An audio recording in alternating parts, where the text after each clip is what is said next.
मैं जब नौकरी के लिए उस बंगले में पहुंचा तो उस औरत ने सर से पैर तक मुझे देखा। वह एक खूबसूरत औरत थी जिसे देखकर मैं अपने होश गंवाने लगा था, लेकिन उसका मुझे यूं देखना मुझे हैरान कर गया था। बड़े गौर से वह मेरे चेहरे का एक एक नक्श देख रही थी।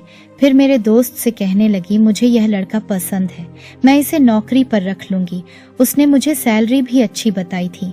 मैं एक कतरी औरत का ड्राइवर था। रोजाना जहां भी उसको जाना होता मुझे उसके साथ जाना पड़ता था। काफी खूबसूरत औरत थी वो। बुर्खा और हिजाब में रहती थी, बस चेहरे पर नकाब नहीं लगाती थी। खूबसूरत होने के साथ साथ अच्छी आदत की भी थी। मेरी उम्र 27-28 साल थी और वह इतनी ही उम्र की होगी। वह मेरी मालकिन थी, शादीशुदा भी थी। उसका शौहर दूसरे मुल्क में रहता था, लेकिन उसका हुस्न ऐसा था कि दूसरों को अपनी गिरफ्त में जकड़ ले। उसके चेहरे की मासूमियत और खूबसूरती ऐसी थी कि नजरें उससे हटने को इनकार करती थीं। मैं जब तक गाड़ी चलाता रहता मेरी नजरें शीशे से उसी की तरफ उठती रहती। मैं बहुत कोशिश करता कि वह मेरी मालकिन है और उसे यूं बुरी नजरों से देखना अच्छी बात नहीं है। अगर उसे शक हो गया तो वह यकीनन मुझे नौकरी से निकाल देगी। और बड़ी मुश्किल से मुझे नौकरी मिली थी, लेकिन ना तो मेरी नजरों पर मेरा बस चल रहा था जो उसे देखकर बेखुद सी हो जाती थी, और ना ही मेरे दिल पर मेरा बस चल रहा था जो उसे देखकर उसका दीवाना सा हुआ जाता था। मुझे बस इस बात का डर था कि कहीं वह मेरी नजरों से गायब न हो जाए। जिस दिन वह मेरी नजरों को पहचान गई तो उस दिन जरूर मेरी नौकरी से छुट्टी हो जाएगी। लेकिन शायद यह भी मेरा ख्याल ही था। एक बार गाड़ी चलाते हुए मैं उसे ही देख रहा था। उसके चेहरे पर ऐसी चमक थी कि लगता था कि कोई रोशनी उसके अंदर से फूट रही हो। दिल चाहता कि बस उसे देखता ही रहूं। मैं मुश्किल में उस वक्त आ गया था जब उसका शौहर दूसरे मुल्क से वापस आया तो उसे देखकर पहले तो मुझे धक्का सा लगा था, क्योंकि वह 55 से 60 साल की उम्र का व्यक्ति था। उस लड़की से डबल उम्र उसके शौहर की थी। वह एयरपोर्ट पर मेरे साथ ही अपने शौहर को लेने गई थी। वह उस दिन काफी तैयार थी, चेहरे पर मेकअप भी किया हुआ था। हसीन और दिलकश तो वह पहले भी थी, लेकिन आज तो उसके चेहरे की मासूमियत और रौनक ही अलग थी। मुझे लगा था कि उसका पति उससे कुछ साल ही बड़ा होगा, लेकिन उसके पति को देखकर तो मेरी हैरत से आंखें खुली की खुली रह गई थी। सारे बाल उस आदमी के सफेद थे। मेरा दिल उसके शौहर को देखकर बुझ सा गया था, लेकिन एक और भी वजह थी जो मुझे सताने और परेशान करने लगी थी, और वह यह थी कि मैं उससे मोहब्बत कर बैठा था। इसलिए जब उसे उसके शौहर के साथ देखता था मेरे अंदर एक आग सी लगने लग जाती। मेरा खुद पर काबू नहीं रहता था। मेरा जी चाहता कि मैं उस आदमी को खूबसूरत अदाओं से पीछे करूं। काश कि वह फिर से दूसरे मुल्क चला जाए। रात को जब मैं अपने क्वार्टर में सोने के लिए लेटा तो मेरी मालकिन का खूबसूरत चेहरा मेरी आंखों के सामने आ गया। गाड़ी में उसका पति उसका हाथ पकड़े बस यही बताता रहा कि वह उसके बगैर वहां बहुत उदास रहता था, और अब यहां आने के बाद वह कोई काम नहीं करेगा, सारा का सारा वक्त अपनी बीवी को ही देगा। यह बात जब मुझे दोबारा से याद आई तो मेरी नींद उड़ गई। मैं करवट नहीं बदल रहा था, चाहता था कि मुझे नींद आ जाए। जाहिर है वह उसकी बीवी थी और अपने पति के आने पर खुश भी लग रही थी, लेकिन मुझे यह ख्याल सोने नहीं दे रहा था कि रात के इस वक्त वह अपने पति की संगत में होगी, उसकी बाहों में होगी। मैं जितना भी उस कतरी औरत के बारे में सोचता मेरी बेचैनी बढ़ने लगती। मेरी आंखों से नींद कोसों दूर हो चुकी थी। बार बार मुझे यह ख्याल आता कि अब वह दोनों एक दूसरे से मोहब्बत की बातें कर रहे होंगे, एक दूसरे के करीब होंगे, और यह ख्याल मेरी जान कतरा कतरा मेरे अंदर से निकाल रहा था। वह औरत सुबह ही मेरे साथ बाजार में निकल जाती, कभी अपनी शॉपिंग करती, कभी घर के लिए सामान खरीदती थी। ज्यादातर वक्त बाहर ही गुजारती थी, कभी कभी खाना भी किसी रेस्टोरेंट में ही खाती थी। अब क्योंकि मैं उसके साथ साथ होता था इसलिए वह मुझे ही अपने साथ रेस्टोरेंट भी ले जाती, खाना भी खिला देती, मुझसे बातें भी करती रहती। मेरे लिए तो यह वक्त किसी कीमती चीज की तरह था, लेकिन आज जब मैं लॉन्स में गया कि अपनी मालकिन से पूछ सकूं कि आज उसे कहाँ जाना है और कब जाना है, तो लॉन्स में वह अकेली नहीं थी बल्कि अपने शौहर के बराबर में बैठी थी, और उसके शौहर ने अपना बाजू फैलाकर उसे अपने पहलू से लगा रखा था और उसके बेहद करीब था। मैं अचानक से ही लॉन्स में दाखिल हुआ तो सामने यह मंजर देखकर मेरे अंदर तो कोई ऊधम सा मच गया था। मैंने अपना गला खंखार कर उन्हें अपनी मौजूदगी का एहसास भी दिलाया था, लेकिन उसका शौहर बड़ा ही बेशर्म किस्म का था। जरा भी टस से मस नहीं हुआ, लेकिन मालकिन मुझे देखकर थोड़ा झिझकी थी। जरा सी अपने शौहर के पहलू से पीछे हटने लगी, लेकिन उसने फिर से उसे अपने साथ लगाया। कहने लगा, दूर मत रहो, मैं बस कुछ दिन के लिए ही आया हूँ। तो वह कहने लगी, नौकरों का तो ख्याल करें। वह कहने लगा, अरे छोड़ो यार, अपने ही लोग हैं, इनसे क्या शर्माना। फिर मुझे देखने लगा, कहने लगा, बोलो क्या काम है। मैंने कहा, जी वह मैडम को अगर कहीं जाना है तो मैं गाड़ी स्टार्ट करूं। जवाब उसके शौहर ने दिया था। कहने लगा कि आज यह कहीं नहीं जाएगी, बस मेरे साथ ही वक्त गुजारेगी, इसलिए तुम छुट्टी करो, चाहो तो कहीं जा सकते हो और अगर नहीं तो अपने क्वार्टर में बैठ जाओ। यह कहकर उसने अपना चेहरा उस कतरी औरत के चेहरे के बिल्कुल करीब किया था। कहने लगा, तुम्हारे हुस्न ने तो मुझे एक पल भी वहां चैन नहीं लेने दिया। तुम्हारा यह हसीन चेहरा मेरी आंखों से ओझल ही नहीं होता। मेरी मजबूरी ना होती तो मैं कभी भी यहाँ से नहीं जाता।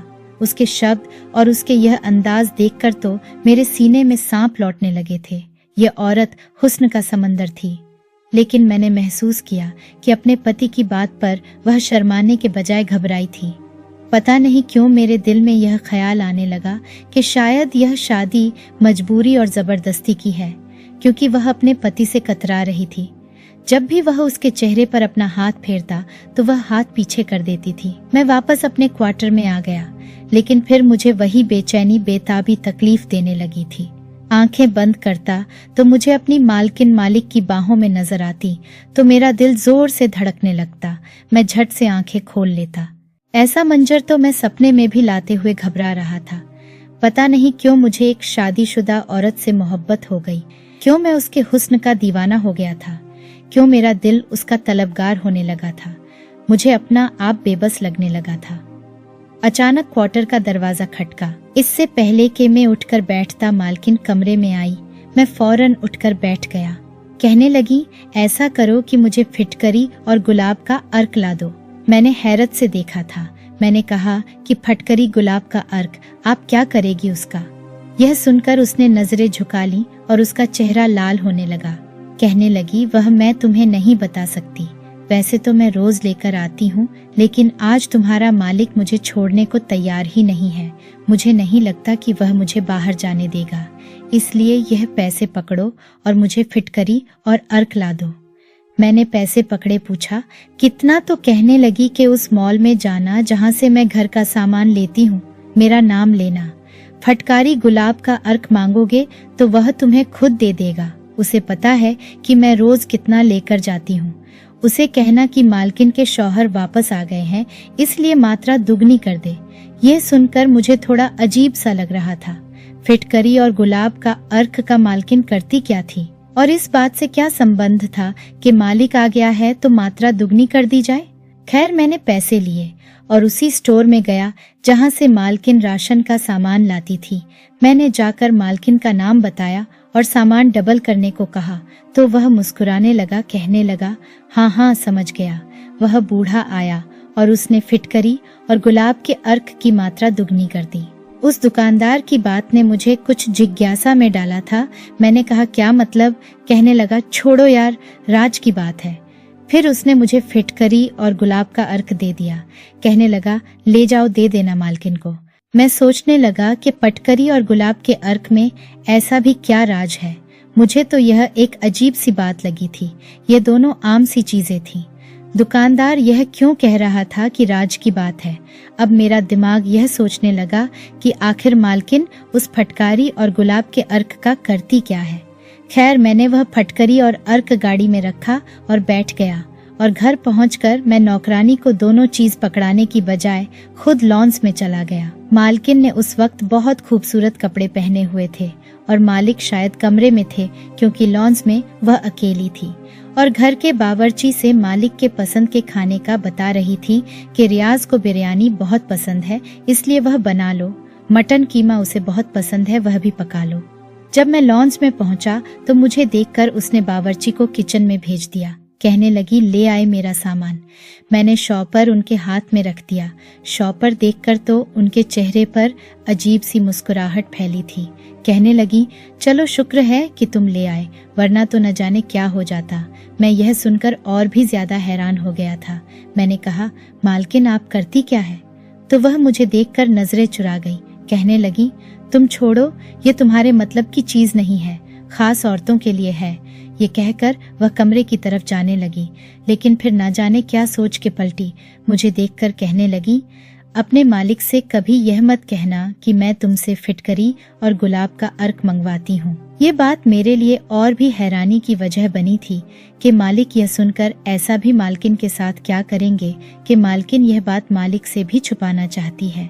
मेरा तो दिमाग काम करना ही छोड़ गया था। जो बात मुझे बहुत मामूली सी लग रही थी वो शायद इतनी भी मामूली नहीं थी। मैं तो दुगनी परेशानी में घिर गया था। एक तरफ मैं चाह कर भी मालकिन के ख्यालों से निकल नहीं पा रहा था, और दूसरी तरफ गुलाब का अर्क और फिटकरी ने मेरा दिमाग घुमा के रख दिया था। खैर, मैंने सोचा कि क्यों ना मैं किसी न किसी से पूछने की कोशिश करूं, और दूसरे नौकरों से जैसे ही मैंने इस बात का जिक्र किया तो वह भी चुपचाप सर झुकाए बैठ गए और मीसनी सी हंसी हंसने लगे। कहने लगे, तुम छोड़ो, यह सिर्फ मालकिन ही नहीं बल्कि हर औरत करती है। वह गुलाब का अर्क इस्तेमाल करती है। यह बात मेरे लिए हैरान करने वाली थी कि कतर की औरतें गुलाब का अर्क और फिटकरी क्यों इस्तेमाल करती हैं, या चौकीदार और दूसरे नौकर शायद जानबूझकर के यह कह रहे हैं। खैर, मैंने सोचा कि मुझे उस दुकानदार की ही मिन्नत करके पूछना चाहिए कि आखिर यह फिटकरी और गुलाब के अर्क का क्या चक्कर है। मैं दोबारा से उस दुकानदार के पास चला गया और उससे पूछने लगा तो वह कहने लगा कि तुम्हें शायद अंदाजा नहीं है कि कतर की औरतें फिटकरी और गुलाब का अर्क किस कदर मुझसे लेकर जाती हैं। समझो कि यूं आता है और यूं चला जाता है। मैं तो डबल कीमत पर दोनों चीज बेचता हूँ। जितना मुनाफा मुझे फिटकरी और गुलाब का अर्क बेचने से होता है, किसी और चीज के बेचने से नहीं होता। यहाँ की औरतें उसे जरूर इस्तेमाल करती हैं। खैर, उस आदमी ने मुझे यह तो जरूर बताया था कि कतर की औरतें फिटकरी और गुलाब के अर्क के पीछे कितनी दीवानी हैं, लेकिन यह नहीं बताया कि आखिर यह करती क्या है। मेरा मालिक एक हफ्ते के बाद वापस चला गया।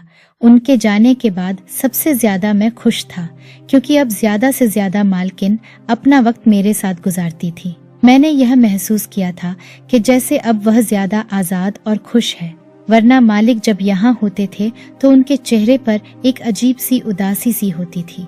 मुझे यूं लग रहा था कि जैसे वह मालिक को पसंद नहीं करती। एक बार शॉपिंग के बाद जब वह मुझे कैफे में ले गई, मालकिन मुझसे पूछने लगी, क्या तुम बर्गर वगैरह खाओगे, क्योंकि वह एक फास्ट फूड कैफे था। मैंने भी हाँ में सर हिला दिया। मालकिन ने 2 बर्गर कोल्ड ड्रिंक पीने के लिए मंगवाई और खाने लगी। फिर कहने लगी कि जल्दी से खत्म करो, उसके बाद मुझे स्टोर में जाना है, राशन का कुछ सामान भी लेकर आना है। मैंने कहा, मालकिन आपने कल ही तो सारा राशन खरीदा है। मेरी बात सुनकर वह कुछ हैरानी का शिकार हुई थी। कहने लगी कि मुझे असल में फिटकरी और गुलाब का अर्क चाहिए। मैं हैरान था कि मेरी मालकिन रोजाना इतना गुलाब का अर्क और फिटकरी का आखिर करती क्या है। इस्तेमाल करने का पूछूं तो वह मेरी बात का जवाब देने के बजाय मेरी बात को गोल करके कहने लगी कि मुझे देर हो रही है, जल्दी करो। मैं फौरन बर्गर खत्म करके खड़ा हो गया। वह फटकरी और गुलाब का अर्क लेकर गाड़ी की फ्रंट सीट पर ही बैठ गई। मैंने कहा, मालकिन एक बात पूछूं, तो वह कहने लगी, पूछो। मैंने कहा कि आप जवान हैं, खूबसूरत है, आपने मालिक जैसे आदमी से शादी क्यों की? तो वह काफी मुरझा गई। मेरी इस बात पर उन्होंने मेरी तरफ देखा था। कहने लगी कि तुम ये सवाल क्यों पूछ रहे हो? मैंने कहा, बस यूं ही, आपके साथ तो कोई भी खूबसूरत नौजवान भी शादी कर सकता था, फिर मालिक की उम्र तो बहुत ज्यादा है। कहने लगी, बस मैं तुम्हें वजह नहीं बता सकती। उसने ठंडी आह ली और फिर किसी गहरी सोच में चली गई। मैं समझ गया था कि यह शादी एक मजबूरी है, ख्वाहिश नहीं। मैंने कहा, मुझे लगता है आप भी मेरी तरह किसी गरीब घराने से संबंध रखती हैं, शायद पैसों की वजह से। यह कहकर मैंने अपनी बात अधूरी छोड़ दी। मालकिन ने मुझे घूर कर देखा, कहने लगी, तुम मेरे पर्सनल मैटर से दूर रहो तो ज्यादा बेहतर है। मुझे अच्छा नहीं लगता कोई मेरी पर्सनल जिंदगी के बारे में सवाल करे, और वह भी एक नौकर। मुझे नहीं लगता कि तुम्हें अपनी औकात भूलनी चाहिए। मैं नहीं जानता था कि वह मुझे 2 मिनट में यूं रुस्वा कर सकती है। मैं तो जितना भी हैरान होता उतना कम था। वह तो मुझसे बहुत सी बातें करती थी, मुझसे एडवाइस भी लिया करती थी। कभी शॉपिंग पर जाती तो पूछ लेती थी कि मुझ पर यह रंग कैसा लगेगा। मैं भी दिल खोल के उनकी तारीफ करता था। ये मेरे सवाल पर उनका मुझे यूं कतराना और यूं मेरी औकात याद दिलाना मुझे बुरा लगा था। खैर, उसके बाद मैंने खामोशी से ही गाड़ी चलाई और उन्हें घर तक पहुंचा दिया। अगले दिन वह फिर शॉपिंग के लिए तैयार थी। इस बार जब उन्होंने मुझसे अपने लिए कपड़े खरीदने के लिए मशवरा मांगा तो मैं खामोश रहा। कहने लगी, मैं तुमसे कुछ पूछ रही हूँ, बताओ ये रंग मुझ पर अच्छा लगेगा। मैंने कहा, मेरी यह औकात नहीं कि मैं आपसे यह कह सकूं कि यह मत लो और यह ले लो। आप मालिक लोग हैं, जो भी पहन ले अच्छा लगेगा, और मेरे ख्याल से आपको मुझसे नहीं ये सवाल मालिक से करना चाहिए, क्योंकि ये सब पहनकर तो आपको उन्हीं को दिखाना है, मुझे थोड़ी। मेरी बात सुनकर वह खामोश हो गई। उसने कोई भी ड्रेस अपने लिए नहीं खरीदी थी। कहने लगी, घर वापस चलो। जब मैं गाड़ी में बैठा तो वह भी फ्रंट सीट पर ही बैठ गई। मैंने उससे कोई बात नहीं की थी। फिर खुद से ही कहने लगी, मैं एक औरत के पास किसी बिकाऊ माल की तरह आई थी। मैं नहीं जानती कि कब कैसे, लेकिन बचपन में मुझे किडनैप कर लिया गया था। कुछ साल एक अंग्रेजी औरत ने मुझे पाला, हमें अच्छा खिलाती थी, पहनाती थी, लेकिन मैं नहीं जानती थी कि हमारे साथ यह नेकी क्यों की जा रही है। लेकिन जैसे ही जवान हुई तो पता चला कि वह औरत हमसे धंधा करवाने का इरादा रखती है। मुझे गुनाह से बहुत डर लगता था और उस तकलीफ की जिंदगी का मेन हिस्सा बनना ही नहीं चाहती थी। लेकिन प्यार में क्या कुछ होता है। तुम्हारे साहब मेरे पहले ग्राहक थे। मुझे देखते ही वह मुझ पर दिल हार बैठे थे। मैं उस वक्त बस 18 साल की थी। मेरी कीमत उस आदमी ने मुंह मांगी दी थी, क्योंकि मैं कुंवारी थी। कुंवारी लड़की का पहला सौदा लाखों में होता है। मुझे रोता देखकर उस आदमी ने वजह पूछी तो मैंने कहा कि मुझे यह जिंदगी नहीं गुजारनी। मुझे मर्दों से डर लगता है और इस काम में तो रोज एक नया मर्द आएगा। कोई नोचेगा, कोई मारेगा, कोई अपने जुनून का निशाना बनाएगा। ऐसा करो साहब, मुझे खरीद लो, सारी जिंदगी आपकी गुलाम बनकर रह लूंगी। वह कहने लगी कि मेरी बात सुनकर उस आदमी ने कहा कि इस बात का क्या सबूत है कि तुम सारी जिंदगी मेरे साथ बावफा रहोगी। तुम कम उम्र हो, खूबसूरत हो, मैं तुम्हें खरीद लूं। कुछ साल बाद जवान हो जाओगी तो मुझे छोड़कर चली जाओगी। मैंने कहा कि नहीं जाऊंगी, मुझसे शादी कर लो। शादी का रिश्ता तो ऐसा मजबूत होता है कि औरत सारी जिंदगी उस आदमी के नाम पर गुजार देती है। फिर उस आदमी ने मुझसे शादी कर ली। मेरी मुंह मांगी कीमत उस औरत को देकर मुझे खरीद ली, लेकिन वह पहले से ही शादीशुदा था। वह जब मुझे अपने घर लेकर आया तो उसकी बीवी ने झगड़ा शुरू कर दिया। कहने लगी कि बाहर निकालो इसे, मैं इसे बर्दाश्त नहीं करूंगी। तो उस आदमी ने अपनी पत्नी को यह कहा कि वह उसे दूसरे मुल्क में सेट कर देगा। वह जैसी चाहे जिंदगी गुजारे, मैं उसकी जिंदगी में दखल नहीं दूंगा। वह वैसे भी दूसरे मुल्क जाने की ख्वाहिशमंद थी, इसलिए मान गई। वह शख्स अपनी पहली बीवी को दूसरे मुल्क ले गया, लेकिन वह औरत उस आदमी को ज्यादा यहाँ कतर में नहीं आने देती, अपने पास ही रखती है। लेकिन मैं उस आदमी के साथ बेवफाई नहीं कर सकती, क्योंकि उसने मुझे बहुत बड़े गुनाह से बचाया है, मुझे इज्जत की जिंदगी दी है। इसलिए उसे खुश करने के लिए मैं रोजाना फिटकरी और गुलाब का अर्क किसी तरह से इस्तेमाल करती हूँ। वह कहने लगी कि तुम्हारी नजरों से मैं जान गई थी कि तुम मुझे पसंद करने लगे हो। औरत अपने ऊपर उठने वाली हर नजर को पहचान जाती है, लेकिन मैं तुम्हें कोई भी आसरा और उम्मीद नहीं देना चाहती थी। तुम एक अच्छे शरीफ इंसान हो, लेकिन मैं अपने शौहर के साथ किसी कीमत पर भी बेवफाई नहीं कर सकती। इसलिए अगर तुमने अपने दिमाग में कुछ भी सोच रखा है तो उसे साफ रखो। बेशक मुझे मेरा शौहर पसंद नहीं है, मुझे उससे मोहब्बत भी नहीं है, वह मेरा आइडियल भी नहीं है, लेकिन फिर भी वह मेरा शौहर है।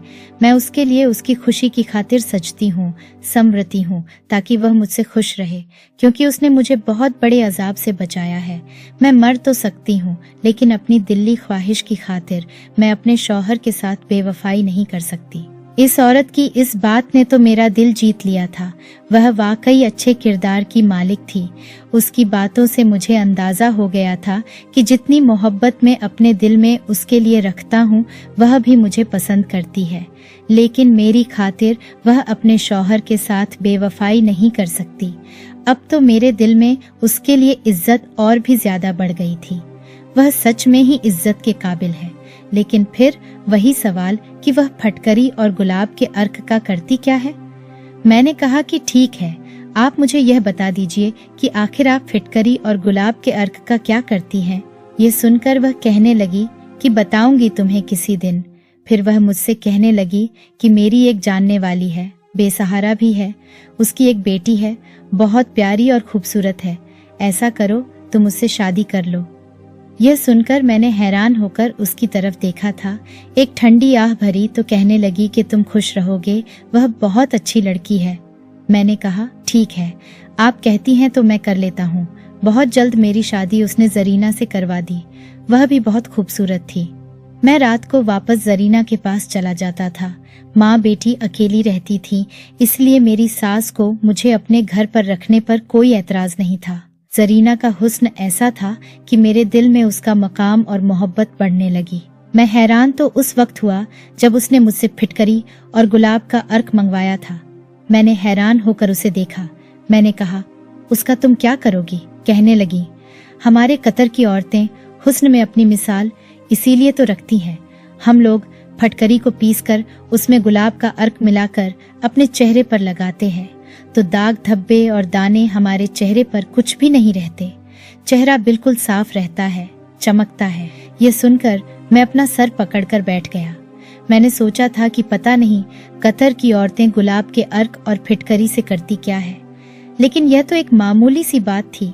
मेरी समझ में नहीं आता कि वह यह राज इतना छुपाती क्यों थी। मैंने अपनी पत्नी से पूछा तो वह कहने लगी कि औरत कभी भी अपने हुस्न का राज किसी को नहीं बताती। खैर, मैं आज भी अपनी मालकिन की बहुत इज्जत करता हूँ और दिल से करता हूँ, क्योंकि वह एक वफादार बीवी है। अगर आपको हमारी ये कहानी पसंद आई है तो वीडियो को लाइक और चैनल को सब्सक्राइब करना मत भूलिएगा और कमेंट करके इस कहानी के बारे में अपनी कीमती राय जरूर दीजिएगा।